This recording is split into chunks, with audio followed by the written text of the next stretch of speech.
طبق معمول یک سری اطلاعات جدید از فیلم اونجرز دومزدی لو رفته که در رابطه با فیلم نامش هم هستش و همینطور یک عکس و یک فیلمی هم از پشت صحنه این فیلم لو رفته که با هم دیگه قراره بریم بررسیش بکنیم. پس تا انتهای این ویدیو همراه من باشید و بریم که شروع بکنیم.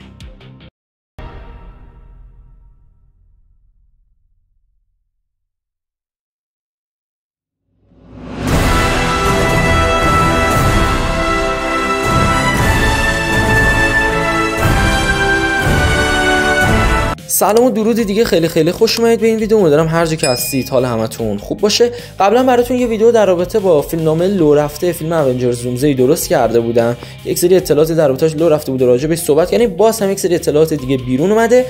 این اطلاعات رو البته نمیتونیم بگیم که 100% درست هستش، ممکنه که یکی از سیاست‌های مارول باشه، ولی حالا یک عکس و همینطور یک ویدیو از پشت صحنه این فیلم لو رفته که میتونه یه مهر تاییدی برای این فیلمنامه لو رفته باشه. میگن که داستان فیلم اونجرز دومزدی از جای شروع میشه که شوری به اینکرژن و همینطور ناهنجاریایی که داخل مولتیورس اتفاق افتاده پی میبره و البته درست هستش که دکتر استرنج اول از همه این موضوع رو متوجه شده بود، ولی خب میدونیم اون الان داخل زمین 616 نیست و مشغول کار خودش هستش. شوری بعد از اینکه متوجه این ناهنجاری‌ها میشه با استفاده از تماس هولوگرامی به وانگ و بروس بنر و کاپیتان مارول و اینا خبر میده که قرار زمین‌ها با همدیگه برخورد بکنن و درست تو همون زمان هم هستش که گروه فانتاستیک فور وارد زمین 616 میشن و خب دیدیم که بچهای تاندربولتس هم تو صحنه پس از تیتراژ اونها رو دیدن و اولین کسایی هم که بالا فانتاستیک فور ملاقات میکنن و میبیننش همون گروه تاندربولتس هستش. رید ریچاردز براشون موضوع رو تعریف میکنه که آره شخصی به اسم دوم بچه ما فرانکلین رو دزدیده و وارد زمین شما شده، ما ردش رو زدیم و اونجا هستش که حالا باکی میره به سم ویلسون خبر میده، موضوع رو براش تعریف میکنه و سم ویلسون هم گروهی رو تشکیل میده که قبلا هم بهتون گفته بودم شامل کاپیتان مارول، شی هالک، خود باکی و اون بچهای تاندربولتس و اینا هستن و همه اینا از اون طرف هم که شوری رفته بود خبر داده بود به وانگ و بروس بنر و اینا، همه اینا داخل واکاندا جمع میشن و به تور هم خبر میدن، اونم بهشون ملحق میشه.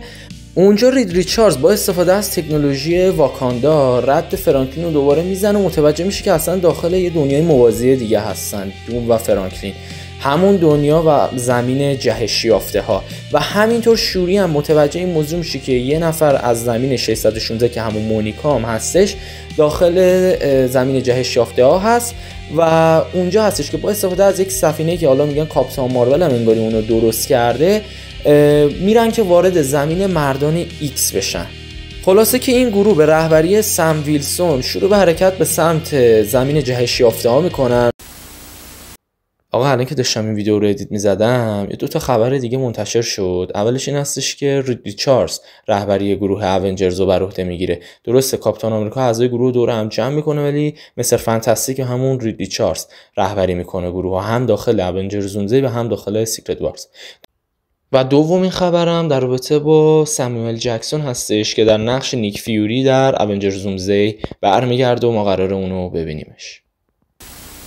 و وانگ از امریکن شابز میخواد بیادش که یک پورتالی رو باز بکنه تا اونا وارد حالا اون دنیای جهش یافته ها بشن. یا تنها کاری هم که امریکن شابز داخل این فیلم انجام میده و نقشی که داره اینه که فقط بیادش یه پورتال بکنه و بعدش هم خداحافظی میکنه و میره.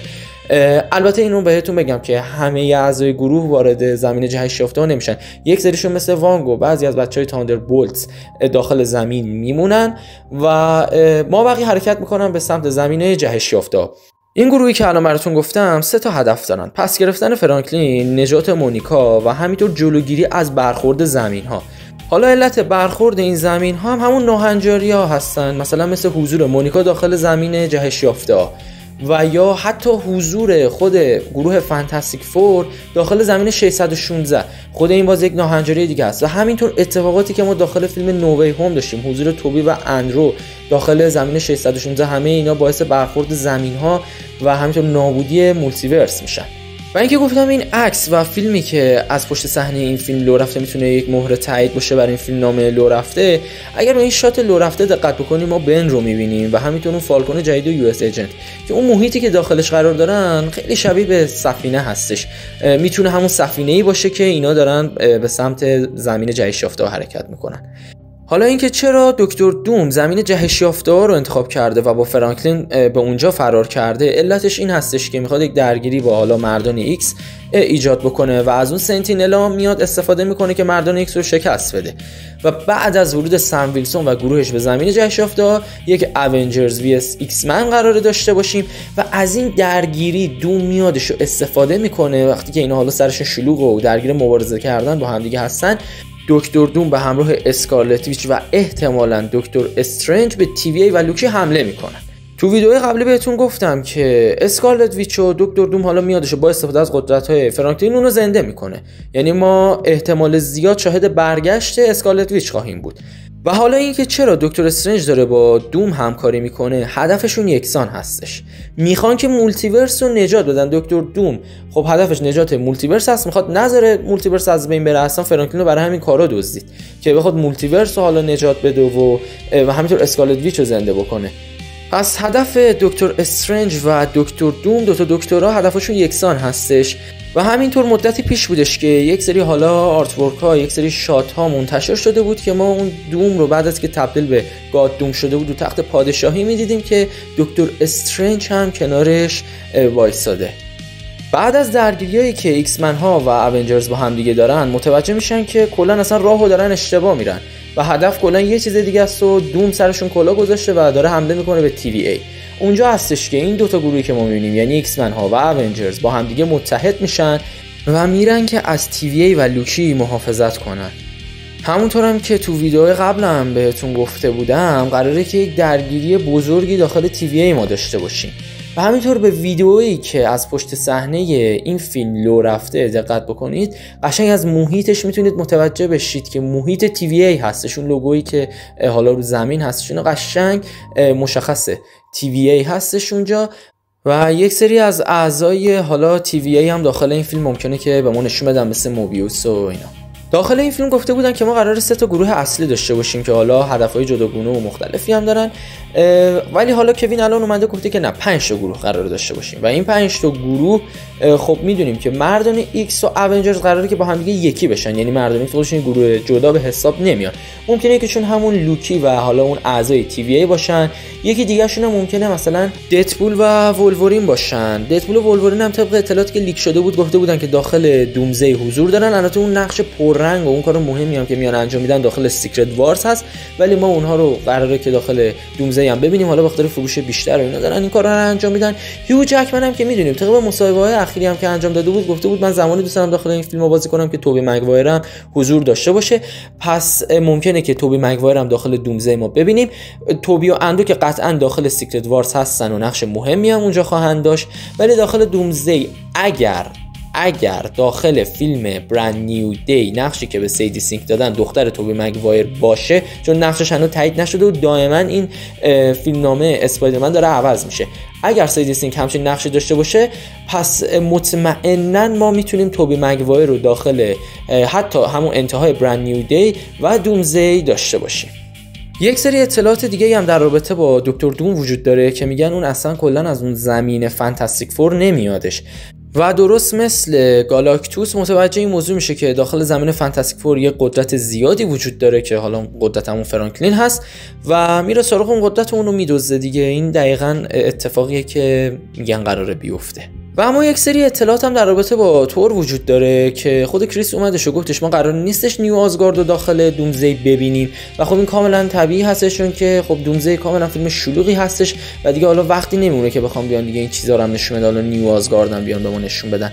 و حتی گفته بودن که خود تور هم قراره در انتهای دومزی کشته بشه و خب طرفدارا گفته بودن خب تکلیف قسمت بعد تور چی میشه و اینا.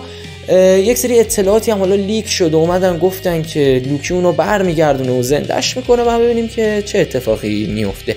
راستی این رو هم بهتون بگم که تو ویدیو قبلی در رابطه با مرگ اسپایدرمن صحبت کردیم و گفتیم که اون لنگر زمین 616 هستش و دوم برای اینکه بیاد کنترل قشنگ کنترل مولتیورس رو دست خودش بگیره و اون مولتیورس رو نجات بده، اسپایدرمن رو میکشه. یک سری اطلاعات در رابطه با صحنه پس از تیتراژ اسپایدرمن برند نیو دی منتشر شده که گفتن داخل صحنه پس از تیتراژ میان به ما هری آزبورن رو معرفی میکنن و همینطور ونوم رو هم به ما نشون میدن، یا حالا اگرم نشون ندن به اون یه اشاره میکنن. داستان این هستش که هری آزبورن میادش به پیتر در رابطه با یک ماده سیاه رنگی که همون ونوم هستش صحبت میکنه و میگن دارن روش آزمایش میکنن و خب همین ونوم احتمالاً باعث این بشه که بعد از مرگ پیتر پارکر اون دوباره زنده بشه، یعنی بیادش به بدن اسپایدرمن بچسبه، ما لباس سیمبیوتی هم داخل دومزی ببینیم و حتی کودکس هم اونجا درست میشه. پس یکی از راههایی که نال میتونه آزاد بشه پیتر پارکر هم هستش. بعد ببینیم که چه اتفاقی میفته، ببینیم این فیلم نامه‌ای که لو رفته اصلا صحت داره، داستان همچین چیزی هستش یا فقط مارول میخوادش رو بیاد هیجان بده به داستان و ببینیم که قراره چه اتفاقی بیفته. نظراتتون رو حتما برام کامنت کنید. اگر از این ویدیو خوشتون اومد حتما لایک کنید. خوشحال میشم که کانال منو سابسکرایب کنید و اون زنگوله بغلش هم فعال کنید تا از ویدیوهای جدید من مطلع بشید. این ویدیو رو هم براتون میذارم اینجا که فصل سوم سریال اسکوید گیم رو بررسی کردم، برید اون رو هم حتما ببینید. حرف دیگه این نمیمونه تا ویدیوهای بعدی.